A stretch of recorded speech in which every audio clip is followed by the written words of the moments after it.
My name's Gary Bischoff. We're in southeast Carter County. I've been here going on my 11th year. I lease the ranch from the Arbuckles. It's a cow-calf operation. Hay, alfalfa, and grass.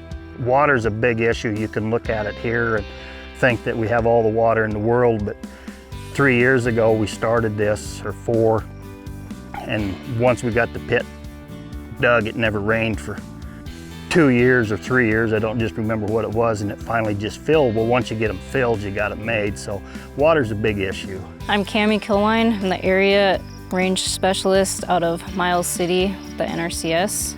I've been working with Arbuckles on their conservation plan probably for the last 5 years. Arbuckles have a long history of conservation planning on this unit. Lee Arbuckle, who's now passed away, had a grand vision for making this ranch as productive and healthy as it could be, as ecologically functioning as it could be. It takes a lot of infrastructure generally to get a large ranch like this one to where there's water spread out and cross fencing and engineering all in place to where we can use the cows as tools the way that we need to improve the landscape. So we've done a lot of work cross-fencing the place to break it up into smaller pastures, putting water, where it needs to be so we can really control where the cows are grazing, how long they're grazing there, and therefore how long those fields get to recover before they're grazed again. There were several dugouts, but they were silted in, and so we started doing these deep dugouts. They're 20 foot deep with solar panels. They have an all-weather outlet so you can put your pump in them just like a well. The main thing is to pull the cattle. As you can see here, there's some tanks around here. It pulls the cattle up off the bottoms, and you can utilize your pasture better and get better coverage when you graze it.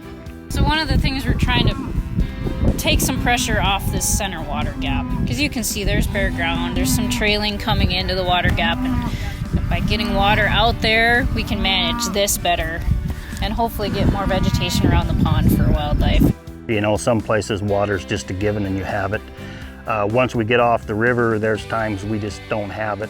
So our next project is we're gonna dig a deep well there on the river and eventually hook all these water lines that we have going off of these dugouts to that deep well. So if a guy would get into an extended drought, these pits would go dry, we would have a backup. I think the NRCS is a good partnership. We get along well, we discuss our ideas, we can go in and you sit down there in 1st of May and draw it all out, but things come up in the summertime and all you have to do is call Cammie and say, hey, this is what's going on. Gary's great. He's always got good ideas. He's really practical, and he's got the vision for improving the land just like we do.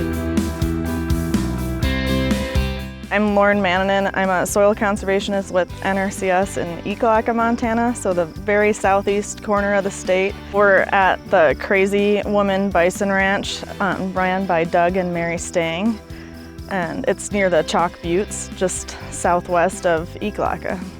My name is Doug Stang, and I operate the Crazy Woman Bison Ranch with Mary, my spouse, and we've been here 30+ years, both coming from backgrounds that had nothing to do with large animals.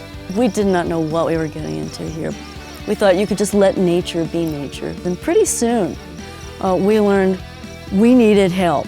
And we found NRCS and Farm Services Agency and BLM. These were all resources that we could count on.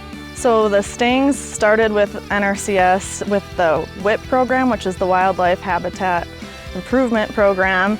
And with that, they started with building dams and then improving wildlife habitat by excluding those dams. We learned about beaver familial patterns is apparently when the younger beavers get to be old enough, the parents kick them out and say, build your own dam. Yeah. So now we have cascading beaver dams. How many are there? I think there's 5 now. Yeah. And it's a beautiful spot. It's a riparian area. It actually feeds into Spring Creek. Right. It's a matter of trying to thwart the loss of your groundwater table.